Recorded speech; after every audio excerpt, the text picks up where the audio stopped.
Salut à tous, c'est Malcolm de Stay Game et aujourd'hui on va analyser le Star Labs, le didacticiel et l'entraînement. Vous l'aurez compris, ce fond en compte sera bien chargé, alors ne perdons pas de temps. Let's go!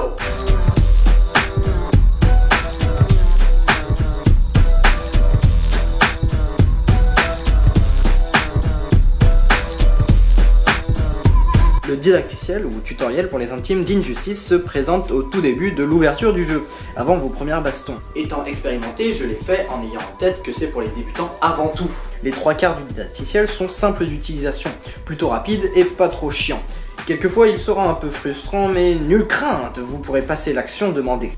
Par contre, le dernier quart du tuto est hardcore. Il demande des réflexes de ouf que je n'ai même pas réussi à faire ce foutu combo de bat-grappin, parade. Oui, parce que vous contrôlerez seulement Batman, ou Superman à certains moments, mais seulement Batman parce qu'il a tous les combos nécessaires, même s'il est très dur à prendre en main.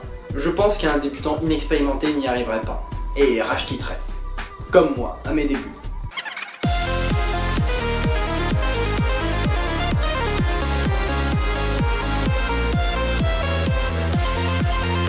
Le mode entraînement, comme son nom l'indique, est fait pour s'entraîner, concevoir de nouveaux combos, s'habituer à un autre personnage ou voir le point faible d'un autre. Il remplit bien sa fonction avec l'affichage des dégâts, son accessibilité et le fait ingénieux qu'on puisse enregistrer les actions de l'ennemi, ce qui est foutrement bien fait.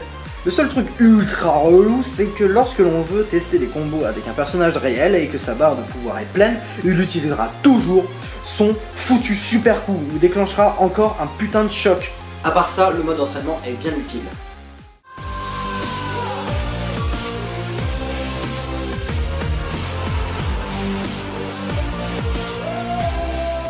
Ah, je sais que vous l'attendiez ce mode. Non ? Tout le monde s'en fout. Bref, ce mode comporte plus de 300 missions. Oui, plus de 300 missions. Chaque personnage y est représenté sauf Zatanna et Martian Manhunter. Pourquoi ? Bah je ne sais pas, mais vous vous souvenez au dernier épisode lorsque j'avais dit qu'il n'y avait pas un scénario spécial à chaque personnage ? Eh bien là, il y en a un, et dans le respect du personnage s'il vous plaît.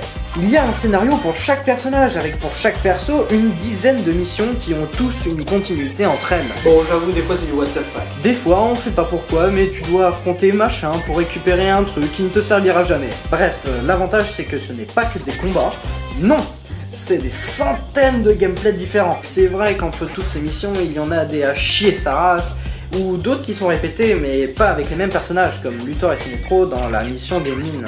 Si vous voulez en voir plus, je vous conseille nos vidéos avec Clem sur Stay Game où on fait les Star Labs, on va essayer de tous les faire, mais on s'éclate avant tout.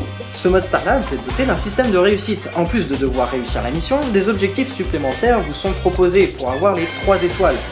Et c'est là que ça devient lourd. Certaines missions sont plutôt simples et ne demandent pas plus de skill que ça, mais d'autres sont totalement impossibles. Putain! Pour avoir 3 étoiles, il faut être un maître incontesté du jeu. Je suis ultra fier d'avoir réussi les 3 étoiles dans toutes les missions avec Deathstroke, Nightwing, Bane, Lex Luthor, Green Arrow, Harley Quinn et Green Lantern. Mais il y a une limite! J'ai sué du sang pour en arriver là, et croyez-moi, c'était les missions les plus faciles. Le reste, il y en aura toujours une mission de totale anarchie où obtenir 3 étoiles est un exploit. Je pense notamment aux missions de Zod contre Batman où pour avoir les 3 étoiles, il faut effectuer 2 projections. Facile, non ? Sauf que Batman n'est pas en difficile, il n'est pas non plus en très difficile, mais il est en ultra supra cyber difficile. C'est impossible de le toucher avec un simple coup, comment voulez-vous lui faire une projection ? Et si par miracle vous réussissez, il l'appara sans aucun respect. Désolé mon sucre, mais va crever. Bon sinon sur PS4 on a des missions supplémentaires avec Wonder Woman, Superman et Grundy. Communiste! Mais communiste putain! C'est la meilleure idée du siècle! Sérieusement! Et ils ont eu l'ingénieuse idée d'y foutre le champ soviétique sur toutes les missions.